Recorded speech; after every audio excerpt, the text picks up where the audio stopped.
Hi everyone, this is Mrs. Parr, and on this episode of Math Up to Par, we are going to be talking about quadrilaterals. An important thing to know before we start talking about quadrilaterals is what the word congruent means. Okay, so congruent figures or congruent shapes have the same size and the same shape. Okay, so they are equal in their size and in their shape.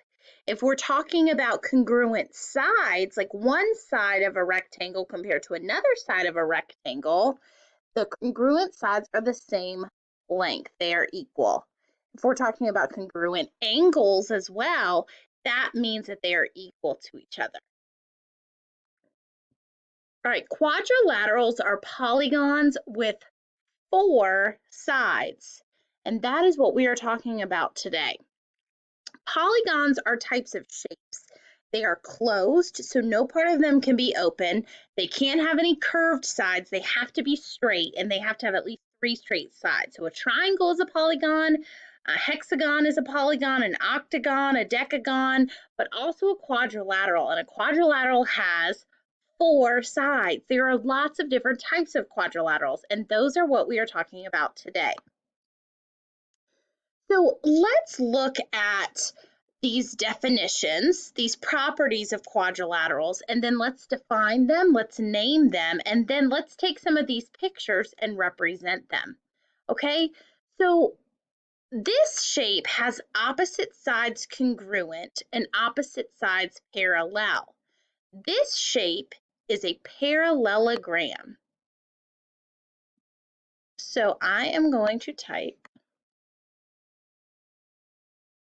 parallel. If you learned about parallel lines, they never, ever, ever intersect. No matter how far they go, they never cross.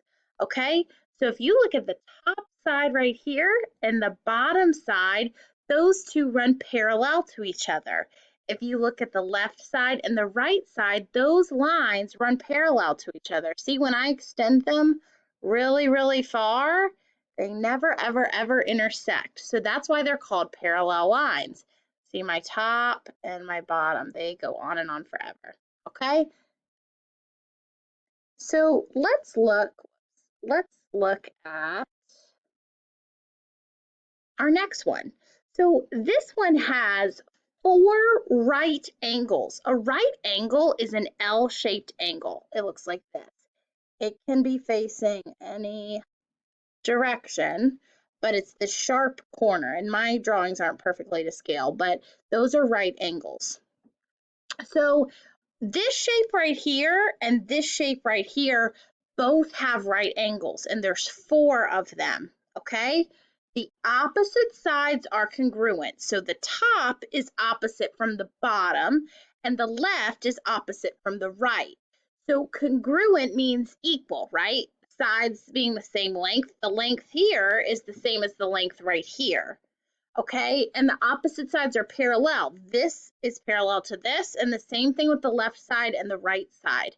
So we're going to drag this shape up here, and this shape is called a rectangle.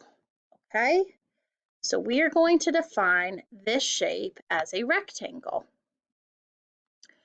We have another shape that has 4 right angles, and all 4 sides are congruent. That means each side is equal, and the opposite sides are parallel. So this left side is parallel to my right side, and my bottom side is parallel to my top side. So this is the shape right here, and this shape is called a square. Oops, there we go. Alrighty, let's look at our next one. So this one says all 4 sides are congruent, and my opposite sides are congruent, and my opposite angles are congruent. So it's a lot of congruency here, okay? So when I look at my square, I see that all 4 sides are the same. My opposite sides are congruent, my opposite angles are congruent. When I look over here, I see the same thing, okay? It's like my square got smushed. It's like somebody sat on the top of my square and it kind of leaned forward. Do you see that? So all of these sides are equal to each other. um, this angle right here is equal to this angle right here, and this angle right here is equal to this angle because they're opposite sides of each other. They're not right angles, but they're equal to each other. And this top side is equal to this bottom side. Even though this one starts here and this one starts here, they're still the same length if I were to measure them with a ruler or some other measuring device. This shape is called a rhombus, okay? And so a rhombus looks like a set-on square, okay? But it also could be a square, and we're going to talk about that a little bit more in the next part of our lesson. This last shape that we're going to talk about has exactly one pair of parallel sides. You notice how all of these shapes, these are all quadrilaterals, they all have four sides, but this one, these four sides, this top side and this bottom side, these are parallel to each other. So if you see, these sides would not intersect, pretend my lines were straight, okay? But if I were to extend this and I were to extend this, eventually they would intersect. So these two sides, the purple sides, are not parallel to each other, okay? So this shape is called a trapezoid. It has four sides, okay? But the top and the bottom are not congruent to each other.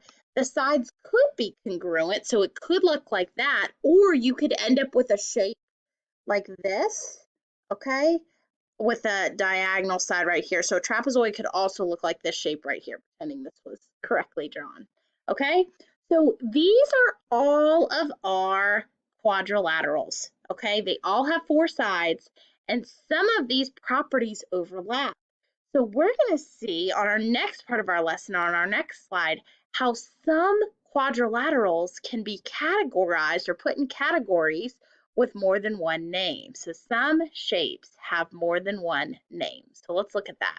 Okay, so let's look at this chart. We have 6 columns. The columns are quadrilateral, parallelogram, rectangle, rhombus, square, and trapezoid.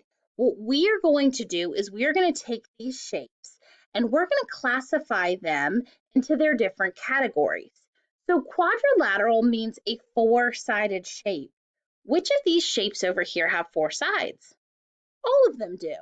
So I am going to drag them over into my quadrilateral column right here. Parallelogram and my trapezoid, okay? Now let's talk about our parallelogram. So let's go back and look at our definition. Our parallelogram has to have opposite sides congruent and opposite sides parallel. Well, let's look at our square. My top and my bottom are parallel and congruent. My left and my right are parallel and congruent. So my square is also a parallelogram. When I look at my rectangle, the top and the bottom are congruent and parallel. The left and the right are congruent and parallel. So my rectangle is also a parallelogram. When I look at my rhombus, the top and the bottom are congruent and parallel, and the left and the right are congruent and parallel. And when I look at this shape, this is my parallelogram right here.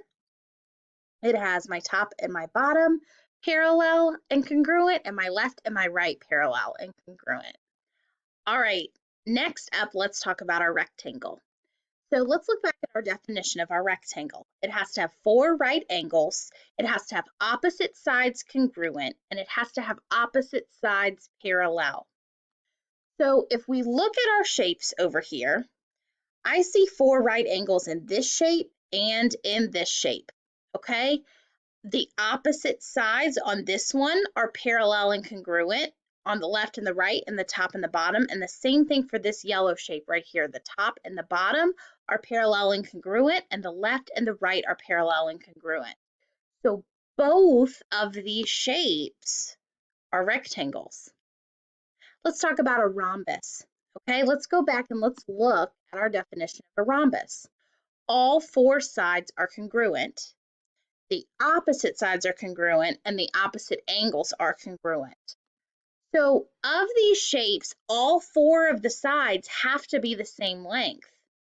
Okay, and these angles that are across from each other, this angle across from this angle, have to be equal to each other. Well, that's true of this shape. It's also true of this shape right here. Okay, so both of these shapes represent a rhombus. Let's talk about a square. Okay, a square has to have four right angles. It has to have all four sides congruent and opposite sides parallel.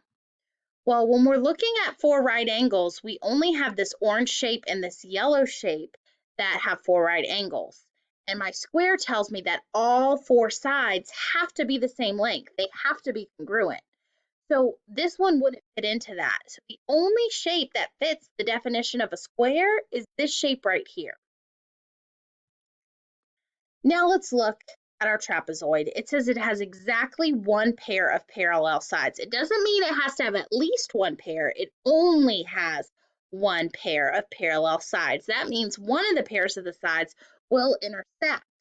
Well, all of these, the orange shape, the yellow shape, the green shape, and the red shape, all of these shapes have opposite sides parallel.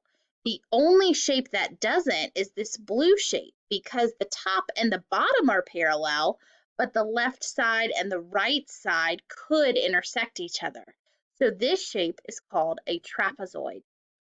So when we look at this chart here, it's interesting to see that a square can actually be defined as a rhombus and a rectangle and a parallelogram and a quadrilateral and a square. So it fits into the definition of all of these quadrilaterals. Look at our rectangles, these orange shapes right here. A rectangle is also a parallelogram and it is also a quadrilateral. And my rhombus is also a parallelogram and a quadrilateral. My parallelograms are both quadrilaterals and parallelograms, and my trapezoids are both trapezoids and parallelograms. So when we look at this chart, we see that shapes with four sides, quadrilaterals, can be defined as more than one name. Okay, and so they fit into categories with each other. They have similarities, they have differences. You'll notice a lot of these have opposite sides parallel or opposite sides congruent. And learning about these shapes and how they compare and contrast to one another helps us understand the patterns that happen in geometry. I want you to notice something about our square and our rhombus, okay? Under the category of rhombus, we have this yellow shape and this green shape. But under our square, we just have our yellow shape. I want you to think for a second about a statement that I'm going to say. All golden retrievers are dogs, okay? All golden retrievers are dogs. No golden retrievers are cats or horses or fish. They're all dogs, right? But not all dogs are golden retrievers, right? Because there are dogs that are poodles and Great Danes and other types of dogs. So all golden retrievers are dogs, but not all dogs are golden retrievers. So let's apply that to rhombuses and squares, or rhombi and square, that's the plural. So let's think about it this way, right? All squares are rhombuses or rhombi, okay? Every single square is also a rhombus, okay? Each square also fits the definition of a rhombus, okay? A square has all four sides congruent, opposite sides congruent, opposite angles congruent. All of these things are true of a square, okay? So all squares are rhombuses, but not all rhombuses or rhombi are square.